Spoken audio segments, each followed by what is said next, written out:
You are Locked On Trojans Postcast, part of Locked On Sports Los Angeles on the Locked On Podcast Network. Your team every day.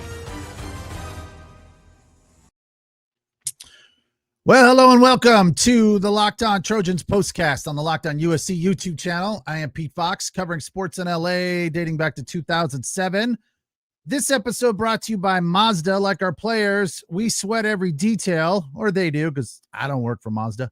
But when you make every move count, pulling off the unexpected is only the beginning. Stay tuned for highlights in this week's Moving the Game Forward Mazda Move and Be Moved. Well, a tough beat for the Trojans, to say the least. 32-34, the final. They lose a heartbreaker at the buzzer, a 45-yard field goal, a walk-off winner for the Fighting Illini, who fight back after getting punched in the mouth last week against the Indiana Hoosiers. You look at this game and you say, the Trojans had every opportunity to win it, and I guess that's the bright side that you come away from when you look at the end results. The fact that they didn't win, you could point your finger to a lot of different aspects of it. But this is what you'll be talking about.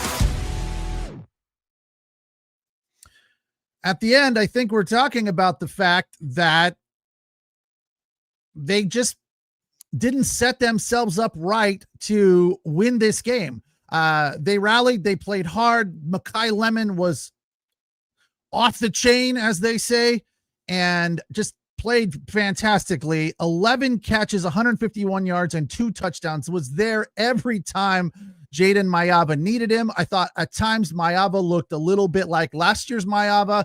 Ball started to fly early in the fourth, late in the third, missing passes. But when it mattered, he put it right on his receiver, primarily MAKAI LEMON. 30 of 43, 364 yards, 2 touchdowns, 1 interception. One of the things that I would talk about with regard to this game as a potential misstep was scoring that touchdown at the 2-minute mark on the first play to MAKAI LEMON. You never want to avoid scoring, but at the same time, even Joel Klatt said it. I'm surprised that they went for that play on the first play.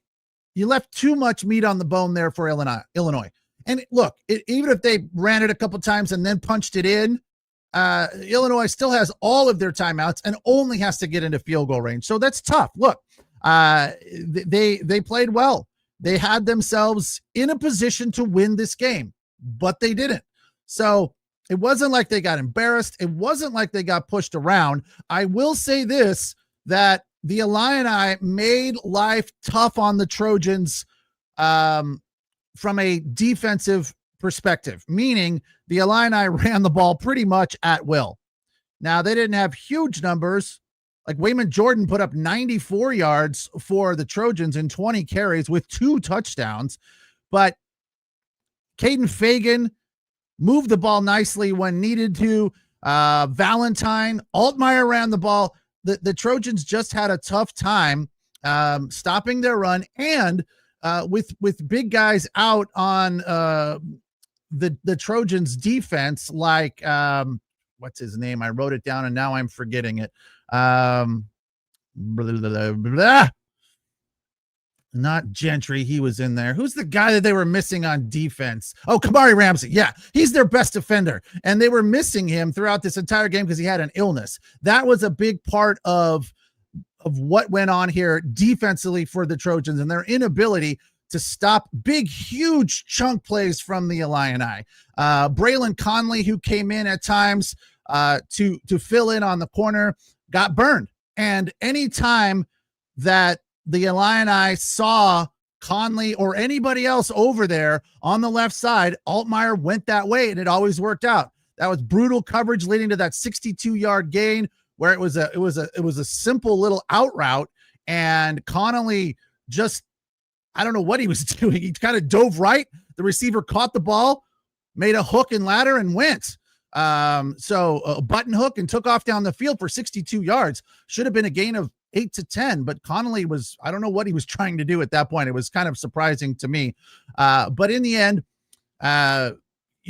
those kinds of things, those missteps really, I think, ultimately cost the Trojans. But you could also argue with me, and I wouldn't be able to defend myself saying, look, yeah, they did all of that, but those plays didn't always lead to touchdowns. 2 of those plays led to fumbles where the Trojans, came away with the ball. After that 62-yarder, I think it was the very next play. Yeah, it was. Illinois fumbled. Gentry punched it out. Illinois fumbles into the end zone, and the Trojans recover. I mean, really, honestly, the Trojans were lucky to be in this game. A goal line fumble from Fagan in the first half kept the Trojans in the game, kept the Illini out of the end zone 2 different times. The Illini should have won this game by 7-10, even 14. So give the Trojans defense credit for battling and punching the ball out, making plays when plays needed to be made. First half penalties were not clean. 6 penalties for 57 yards. Let's see how they finished up, because that was a big part of the problem as well for them. But I think they cleaned things up quite a bit in the second half. Total yards, an extremely close game. The Illini had 502, the Trojans 492. Turnovers apiece. First downs 25 for the Illini, 29 for the Trojans. The penalties 8 for 69. So in the end, yeah, they cleaned it up quite a bit. Only 2 penalties in the second half for 12 yards. So that was nice work there. Fourth down efficiency for the Trojans was fantastic, and put a lot of that on Maiava. He made fantastic plays with MAKAI Lemon on the other end of things. 4 out of 5 on fourth down. Time of possession, 32 for the Trojans, 27 for the Illini. A tight game. You come away from this bummed that they lost, but hey, I don't think they drop dramatically. They might drop out of the top 25, but if they can win next week, I think they would get right back into it. A tough loss for the Trojans, 34-32. Let's see what we got here. Robert says, I said 2 weeks ago, this wasn't a great game. Looked obvious to me. Well, yeah, that's fair. The Illini were number 9 prior to getting smacked by Indiana. So they're no joke. I mean, I thought the line was a little surprising. I thought all the experts that had the Trojans winning by double digits was also a little surprising, but this Trojan team has put up big numbers. So a lot of times was, that's a big part of what goes into where a team is ranked. Nicholas says, stop it. The Trojans defense was Grinch-like. Defense cost us the game. Grinch-like. I'm not familiar with what that term means.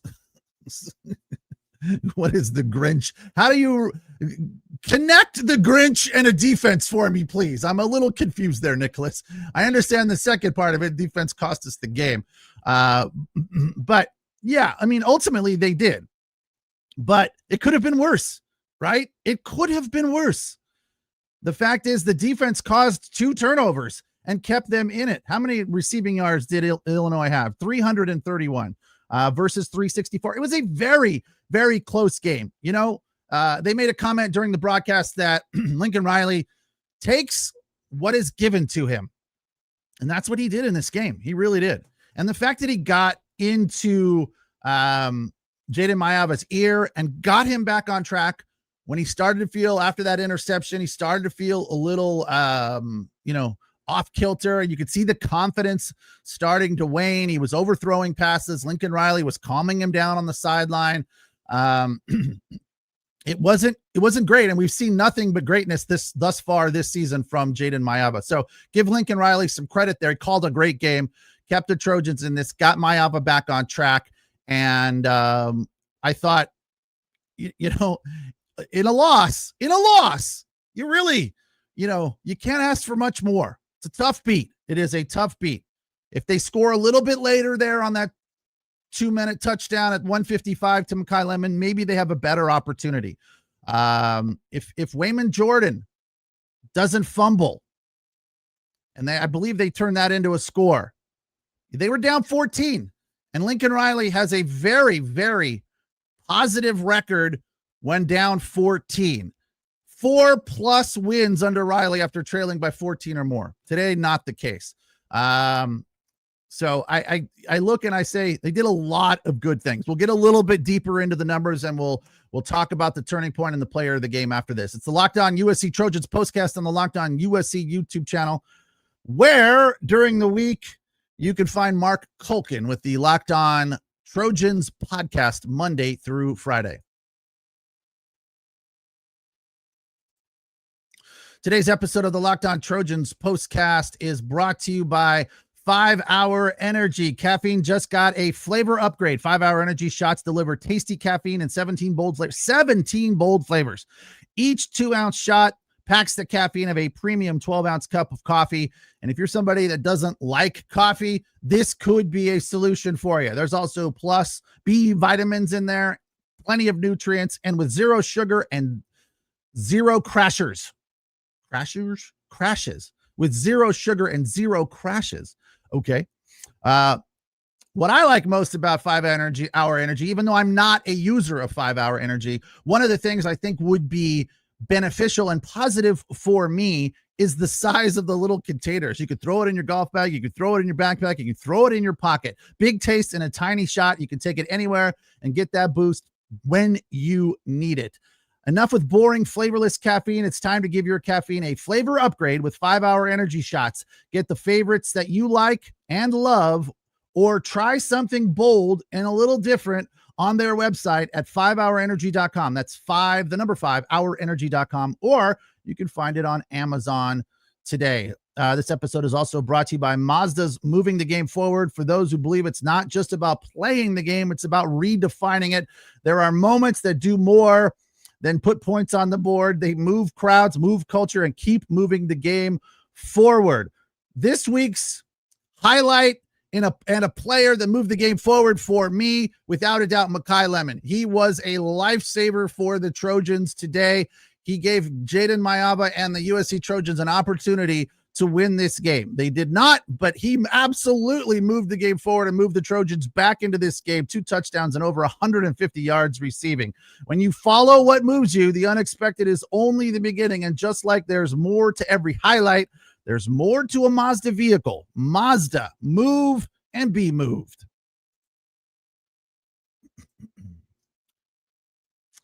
34-32, the Trojans fall. JAYDEN MAIAVA, 2 touchdowns, 1 interception, 30 of 43. WAYMAN JORDAN had a big game as well. 20 carries, 94 yards for 2 touchdowns. Both of those were in close. And I was a little surprised that Eli Sanders didn't have more yards on the ground, but they just relied on Jordan, and that was nice to see. WAYMAN JORDAN played well today, very well. And, you know, he's the type of guy that you can give the ball to most of the time and feel pretty comfortable that he's going to get positive yards. But MAKAI Lemon was absolutely the man. This is the Locked On Player of the Game.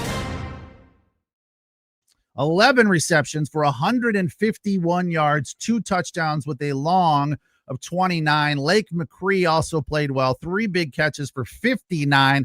Jacoby Lane didn't play a lot, but because he was injured, coming off that injury, he got in there for 4 catches and 39 yards. Tanook Hines had some big catches, 2 catches, 33 yards, and Walker Lyons, 4 catches, 39 yards. They really spread the ball out a lot. Jaden Richardson, WAYMAN JORDAN, 2 apiece, and Sanders had 1 for 10. So gave a lot of opportunities out there today for the Trojan in the air. They got the ball moving down the field and gave, you know, the Illini defense a hard time. But when it was all said and done, there just wasn't enough gas in the tank. Time to reveal where the game was won or lost. It's the turning point. Look, every time the Trojans got down, they battled back. So you have to say the turning point was scoring that touchdown a little too early, right? And it gave them a 1-point lead, and they gave the Illini with 3 timeouts 155. To me, that's we're at that point, we were all kind of like, let's not get too excited here. Yes, we're ahead, but there's just too much meat on the bone there. So it's tough. It's tough to manage that situation and score at the right period of time when you got a look that feels good. And in spite of all the pressure that Maiava was under, he kept finding Lemon and Lane, and that pass to MAKAI Lemon off the back shoulder was a perfect strike. So you're not going to complain about that. That's a little bit on play calling, clock management to a certain extent. When WAYMAN Jordan is running the ball the way that he was, bang it down there and burn up some clock and then run that play. It wasn't like, hey, we got to take this play right now because MAKAI is wide open. That DB was all over MAKAI Lemon. It was a perfect pass, and MAKAI Lemon made a perfect play and then backed it up with a 2-point conversion to grab the lead. So I can't complain too much about that. Yes, the defense could have stopped them, but they didn't need to go that far. It was a 45-yard field goal. It wasn't like they got down to the 20. They needed about 30, 35 yards. That's nearly impossible to stop. Nearly impossible. Also want to shout out DeCarlos Nicholson, who absolutely, that was a get out of your seat moment when he drilled Altmaier. Didn't see him coming. It was the first sack of the game for the Trojans. I mean, I was surprised. Altmaier, wow, tip of your cap to that guy to get up after that and get right back in there, make a nice play on the subsequent play after getting leveled by DeCarlos Nicholson. That was one of those decapitation plays when you just he didn't see him coming at all. He was standing in the pocket, looking to his left, and Nicholson just leveled him. I mean, brutal hit, but exciting. Unfortunately, it didn't free the ball. And then, as I said, Altmaier turned right around on the next play and made a big play. Also, want to give the Trojans offense credit for a fantastic 1-minute drill at the end of the first half. Pass to Lake McCree, good for 20. 9-yard gain to Chinook Hines, timeout. Another big pass to Lake McCree that was reviewed and upheld. That was for 24 yards. Then Maiava rolled right, complete to Lemon for 16. A handoff to Sanders, short of the goal. That brought up 2nd and goal at 11 seconds. A high snap, a broken play. That took it down to 0.05, but they kicked the field goal and made it 14-10 Illini at that point. Now, if they score there, that would have been better. They score a touchdown, rather. That would have been a much more efficient 1-minute drill. But the fact that they went down with, it was 55 seconds, I think, and they got into scoring position and made it a 4-point game going into the half was a feather in their cap. They had to feel really good about that, and the way they executed that 1-minute drill was some nice play right there. They had the fumble on the goal line. That was in the first half. They turned that into points. So there was a lot of offense from the Trojans today, and you could come away from this game, even though they lost, feeling good about where the offense is going. It didn't feel to me like they just got pushed around by a bigger team. They hung in there and battled through their haymakers of their own and just came up short. And that's going to happen. So let's hope they stay in the top 25 and rebound next week. It doesn't get any easier from here. On to face, I believe it is Notre Dame next week. No, Michigan. Holy cow. But fortunately, that will be at the Coliseum Saturday on the 11th. So wait, they got a bye before that one. So they are off next week because today is what is today? The 27th. So yeah, they're off until the 11th of October. Nice long break there for the bye before they welcome the 19th ranked Wolverines to the Coliseum on Saturday, October 11th. Time is TBD at this point. The Trojans come up short, 34-32, and they fall. So they have to get back on the horse, but it's it's good to have that tough loss preceding a bye week as they get ready for Michigan and Notre Dame on back-to-back weeks. So it doesn't get any easier from here, but let's hope they can rebound and beat the Wolverines at the Coliseum on October 11th. FD1310 says this effing defense is trash. I don't know why people think Lynn is a good coordinator. That's harsh words right there. I wouldn't say that it's trash. Here's part of the thing for you, FD 1310. They're better than they were last year. I think that's where we're coming from when we give this defense praise, because they are playing a completely different style and a much more physical style of defense, which needed to happen to be a fixture in the Big Ten. And that is what they're doing, right? Are they a contender to win the Big Ten? Probably not, but they are at least in these games and acquitting themselves nicely. So I think that's why people are excited about where the defense is, right? And look, the defense kept them in this game, right? Those two punch outs, those two fumbles, big spots. If it wasn't for that, the Illini would have won this game comfortably. So you got to give the defense some credit. In the end, ultimately, yeah, they didn't stop the Illini marching down the field to set up that game-winning field goal, but you can't just put an entire game on one series or one play, right? There's a lot of different places that you could point, highlight, and go, we lost the game because of that, right? It's easy to do the revisionist history and say, well, they lost because they didn't stop them on the final drive up one. Yeah, that's easy, but that's not the only reason they lost this game. Not only about offense, right? You could say it was because of the interception. You could say it was a lot of different things, but I thought the offense played very well. When you look at the numbers, this game was very even. So it wasn't like the Trojans got punched in the mouth and pushed around. They hung in there and come up short, 34-32. We'll be back in a couple of weeks, October 11th, against the Michigan Wolverines at the Coliseum, and I'll talk to you when that is over. In the meantime, we'll be doing Locked On Dodgers postcast as they head into the postseason to play on Tuesday in the wild card round against either the Mets or the Reds, potentially even the Arizona Diamondbacks. Thanks for watching. Thanks for listening. Appreciate your comments and have a good weekend. We'll talk tomorrow after the Chargers take on the Giants in New York. That's Locked On Chargers Squad Show, immediately following the game on the Locked On Chargers YouTube channel. Have a good night. Take care.